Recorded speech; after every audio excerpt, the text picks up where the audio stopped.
अब आनंद हो गया। आनंद होने के बाद भगवान के आगमन की सब लोग प्रतीक्षा करने लगे। सभी माताएं, सभी भोजनवासी वहाँ पर इकट्ठे हो गए। तब तक देखा कि भगवान वहाँ प्रयाग से चले और गंगा जी के किनारे पर पुष्पक विमान उतारा। केवट ने कहा कि प्रभु हम नए परिवार के आपके पास चलेंगे, अब हम वहीं रहेंगे, अब हम यहाँ वापस नहीं जाएंगे। केवट को बैठाला, सबको बैठाल करके श्रीअवध में आज भगवान का पदार्पण हुआ। भगवान यहाँ आने के बाद सबसे मिले और ऐसे मिले कि किसी ने जाना नहीं। इतने रूप भगवान ने बना लिए और सबको लग रहा था कि भगवान हमें से मिल रहे हैं, ये भगवान को नहीं। शास्त्रों से आज हमारी माँ जानकी मिल रही है और सबके चरण छूए और वशिष्ठ जी को का परिचय उन सबसे करा रहे हैं जो साथ में आए थे। पूर्व वशिष्ठ कुल पूज्य हमारे, इनकी कृपा धनुज रन मारे। हमारे गुरु वशिष्ठ जी पूज्य हैं, इनकी कृपा से हमने असुरों का नाश किया है।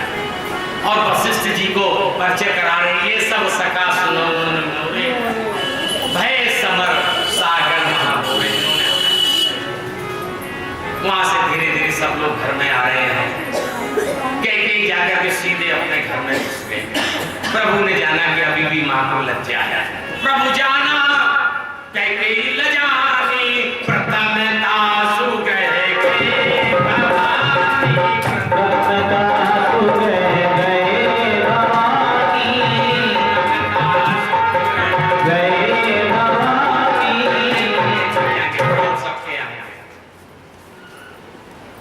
भगवान जब पहुंचे तो ये हुआ कि तिलक कब किया जाए, तो विचार बना कि अभी कर दिया जैसे बढ़िया कोई मौका हो गए। भैया वो दही तो नहीं है, चलो इसी से आओ तिलक करो। भगवान आइए वाजपेयी जी आइए, प्रभु का शांति का सहयोग तिलक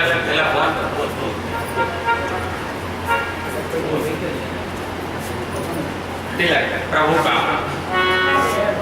प्रथम तिलक वशिष्ठ मुनि की नाम और उन सब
सिंहासन पर त्रिभुवन साई, देख सुरन दुंदुभी बजाए।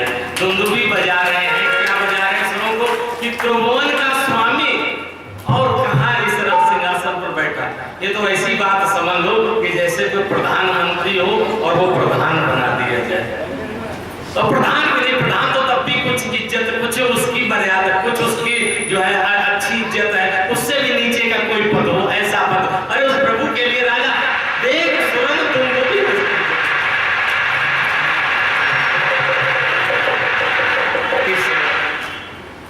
राम कथा का अंतिम दिन, श्री हनुमंत लाल जी की कृपा और हमारे चचा मिश्रा जी खड़े हुए हैं, पता नहीं शुक्ला जी कहाँ है, बाकी जी, इन सब का संकल्प हमारे केवी शुक्ला जी बैठे हुए हैं, इनका सबका संकल्प और आप सब लोगों का आशीर्वाद हमारे जीजा जी शुक्ला जी भी बैठे हुए हैं, सब लोग हमारे समझी भाई भी, सब लोग, सब हमारे नाते रिश्तेदार सब बैठे हुए सुनने के लिए, बिल्कुल पता है। और जितने यहाँ बैठे हुए सबसे नाता तो है ही जाकर। मानव एक भगत कर, यहाँ पर जो कुछ शास्त्रों का था, जो मानस का था, जो हमने संतों से सुना, जो हमने पढ़ा, जो प्रभु कृपा से मुझे इस गद्दी पर बैठ करके मुझे मिला, वही मैंने आप लोगों को बताया। इस बताने में और कहने में यदि किसी की आत्मा को कभी कोई ठेस पहुंचा हो तो निश्चित मानिए कि हमारा ये इरादा ऐसा कतई नहीं है। हम किसी को ठेस नहीं पहुंचाना चाहते। व्यास गति से जो हम बोलना चाहते हैं वही बोलते हैं, हम किसी व्यक्ति को लेकर के नहीं बोलते हैं। उसमें से जो अच्छी चीजें हैं, जो आपको अच्छी लगे उसको अपने में ले लीजिए। केवल एक भगवान ने जो प्रजाजनों को समझाया उसकी बात कर लेंगे। उसके बाद भुसुंडी रामायण और हमारे प्रधान सोता कहाँ गए माता जी? हाँ, इनका तो कहने क्या है, बड़ी कृपा है, बड़ी प्रेरणा मिलती। कल हमसे कह रहे थे कि व्यास जी आपकी वजह से हम दवा लेने भी नहीं गए कि कहो आप नाराज न हो जाओ कि कैसे चली गई। ऐसे अगर जो श्रोता मिल जाए तब तो कल्याण ही कल्याण है। तो इन सब की कृपा से यज्ञ पूर्ण हुआ। हमारे भगवान शंकर जी की भी कृपा है, माँ की भी कृपा है, सबकी कृपा है और पूरे इस मोहल्ले वालों की कृपा है कि आपने हमको सुना। वैसे अपने लोगों को कौन सुनना चाहता है? घर के जोगी जोगना आन गांव के सिद्ध, अपना वही लगता है ना कि तो वही सुकुमार जी है जो रोजाना यही टहलते हुए दिखाई देते थे, सब्जी मंडी घूमते थे, यहीं बैठ करके आते थे, यहीं घर पर आते थे। हम इनको दो पैसे के नहीं पूछते थे। अब ये कथा कह रहे व्यास आसन पर तो हम नीचे बैठ करके सुनेंगे तो ये हमारे मर्यादा के प्रतिकूल नहीं होगा क्या? जिन्होंने ऐसा सोचा वो राम कथा से वंचित रहे। राम कथा जे सुनत अगहाई, रस विशेष जाना और कहानी सुनई अनुमोदन करे, ते भवन बारे गोपति करे। इस तरीके से तर जाते हैं। तो पहले भुसुंडी रामायण का पाठ होगा। सब लोग जानते हैं जो कथा की एक मर्यादा है कि यदि कथा कहीं पूर्ण नहीं हो पाती राम कथा तो भुसुंडी रामायण से कथा पूर्ण मान ली जाती है। तो भुसुंडी रामायण का पहले पाठ होगा, फिर जो भगवान ने प्रजाजनों को शिक्षा दी है वो शिक्षा जरूर 5 मिनट में दूंगा। उसके बाद कथा विराम। भुसुंडी रामायण। नाथ कृतारथ भयों में तब दर्शन खगराज, आय सुदेहु सुकरो अब प्रभु आयु के ही काज। सदा कृतारथ रूप तुम कह मृदु बचन खगेश, जिहके स्तुत सादर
जब काकभूषण जी की रामायण हम लोग कह लेते हैं।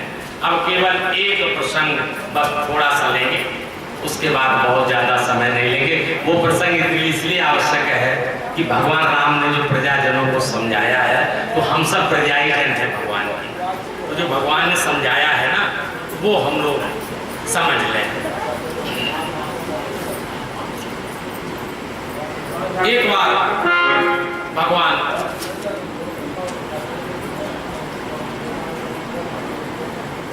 प्रजाजनों को इकट्ठा किया और इकट्ठा करके सबको शिक्षा देते हैं। ये हमारे आप सबके लिए शिक्षा है। प्रभु कहते कि बड़े भाग मानुष तन पावा, सुर दुर्लभ सब ग्रंथ निगावा। ये बड़ा भाग्य है हम लोगों का कि जिनको मनुष्य का शरीर मिला। सुर दुर्लभ क्यों है कि देवता चाहते हैं कि हमें मनुष्य शरीर मिल जाए तो हम अपना उद्धार कर लें, क्योंकि देवताओं के लिए जब आएंगे एतम भूत्वा स्वर्गलोकम विशालम क्षीणे पृथ्वामृतलोकम विशंति। तब मृत लोक में जब आएंगे तो उनको पता नहीं मानव शरीर मिलेगा कि नहीं मिलेगा, जो वो पुण्यों का फल भोग रहे हैं ना, पता नहीं किस योन में जाए। तो ये सुर दुर्लभ है। सुर दुर्लभ इसलिए है कि हम इस शरीर से भगवत प्राप्ति कर सकते हैं। देवता तो बन ही सकते, देवता तो थोड़े से थोड़ों में देवता बन जाते हैं, देवता बनना कोई है थोड़े, भगवत प्राप्ति कर सकते हैं। और क्या है साधन धाम, बच्चों को सहन करो, कल वाली वही बात है, मुझे बार बार कहना पड़ रहा है, कृपा करके इन बच्चों क्या करें, ये राम गीता है, इसमें किसी तरीके का डिस्टर्ब होता है। बच्चों क्या हटाइए तब आगे कथा शुरू हटाइए।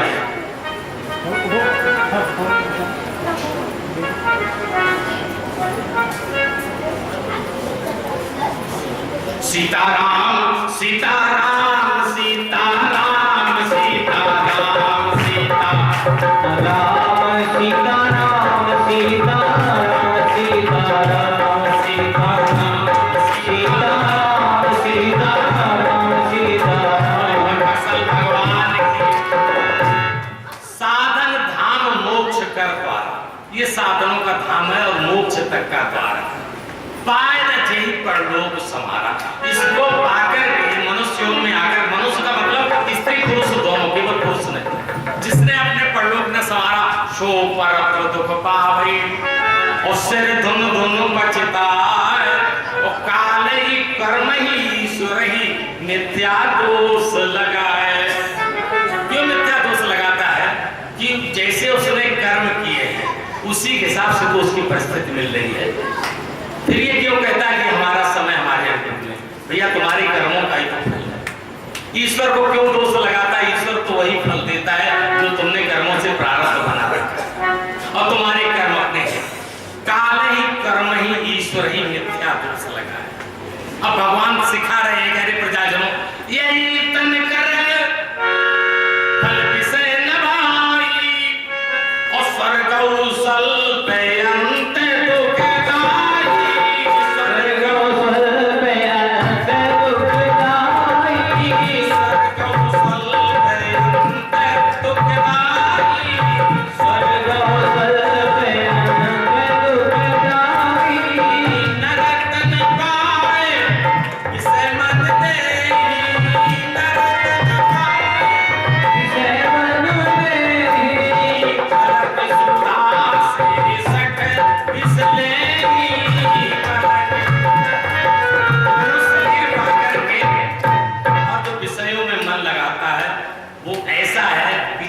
अमृत छोड़ करके विश्व को ग्रहण करता। ताय का बहु भल कहे न कोई, भगवान कहते हैं उसको कोई अच्छा कहेगा क्या? गुंजा कहे परसमन कोई, जैसे पारसमणि को छोड़ करके कोई गुंजी को पकड़ता, ये स्थिति उस जीव की हो जाती है। आकर 4,84,000 जीव जौन भ्रमत, ये जीव अविनाशी अविनाशी जीव है।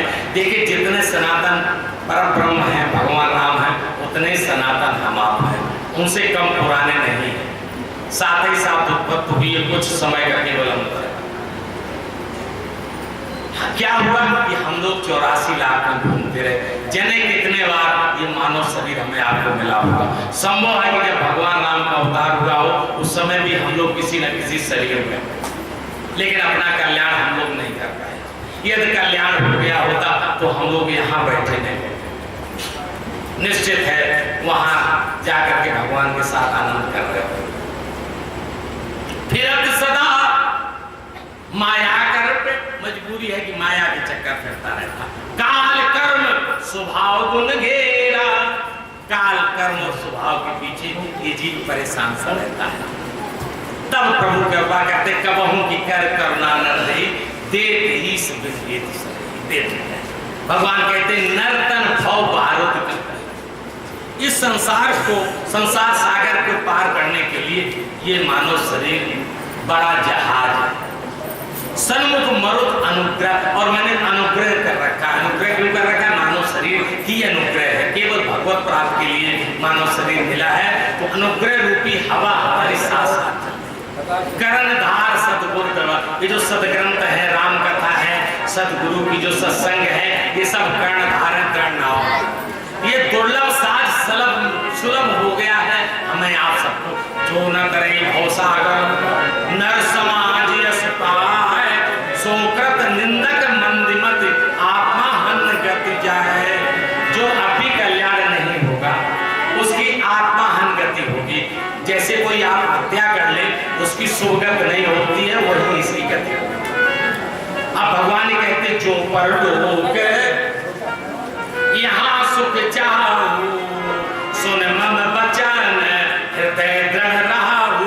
जो यहाँ परलोक सुख चाहो तो मेरे वचन सुनो। सुलभ सुख दे मार्ग यह भाई, भगति मोर पुराण शुद्ध गाई। तो मेरी भक्ति करो, इसके अलावा और कोई दूसरा रास्ता है। भक्ति स्वतंत्र सकल गुण खानी, और बिनु सत्संग न पावहि प्राण। बिना सत्संग के हमारी भक्ति की नहीं होगी। सत्संग करो। और पुण्य पुंजय बिनु मिलहि न संता, और सत्संगत संसति करयंता। सत्संगत और भगवान के चरित्र गान करने से, राम नाम लेने से करना। भगवान प्रजाजनों का कि प्रभु ये बताओ क्या भक्ति में बहुत कठिनाई है? भगवान कह रहे कि कैसी कठिनाई? कहो भगत पथ कवन प्रयासा, जोग नाम खे जप तप योग वासा। जोग न जप तप तप योग वासा, सरल स्वभाव न मन कुटिलाई। सरल स्वभाव न मन कुटिलाई, जथा लाभ संतोष सदाई। जथा लाभ संतोष सहाई। भगत पथ कवन, कोई प्रयास करना न जोग न मख न जप न कुछ नहीं, बैठे बैठे राम नाम। क्या प्रयास भक्ति का? सबसे सरल भक्ति है और हम लोगों सबसे कठिन भक्ति। राम हर चीज हम लोग कह लेंगे, राम राम नहीं कहते। एक बार हमारे घर से हम अपने गांव में बैठे हुए थे, एक महाराज भीख मांगते हुए निकले। हमारे पिता सिंह ने उनको बुलाया कि महाराज जी यहाँ आओ। अरे पंडित जी कुछ पैसा मिल जाए। पिताजी ने बुलाया, कैसा बताओ तुम कितना पैसा पूरे दिन में पैदा कर सकते हो? कि महाराज ज्यादा 10-20 रुपए हो जाते हैं, और जो है इससे कभी कभी 30-40 हो जाते हैं। हमारे पिताजी ने कहा कि ऐसा करो, ये तखत पड़ा हुआ, दरी बिछी हुई, हमारा आसन है, तुम यहाँ पर बैठो और अब से लेकर के सुबह आ गया तो शाम तक राम राम कहो। हम तुम्हें शाम को 50 रुपया देंगे, और अभी हम चाय बना के ला रहे हैं और तुमको भोजन भी करवाएंगे दिन में, ठीक है ना? तो महाराज जब तुम कहते हो चलो हम करते हैं। वो बैठ करके राम राम करने लगा। जब तक हमारे पिता सिर्फ चाय बनवाने के तब तक वहां से भाग गए। दादा चाय लेकर के आ रहे, कहा हमने कहा हुआ कि महाराज भो के दादा का हो ही नहीं सकता, ही बस रहा है। भीख मांगना सरल है, सब सरल है, लेकिन 50 रुपए लेकर के पूरे दिन बैठ करके राम राम करना बहुत कठिन नहीं।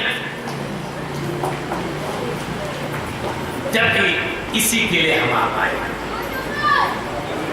और सबसे मुख्य बात जो भगवान कहते हैं, आज देखिए क्या भगवान शिक्षा दे रहे हैं, और यही हम लोग करते हैं। मोर दास कहा नरियासा, कहो तो का करे तो कहा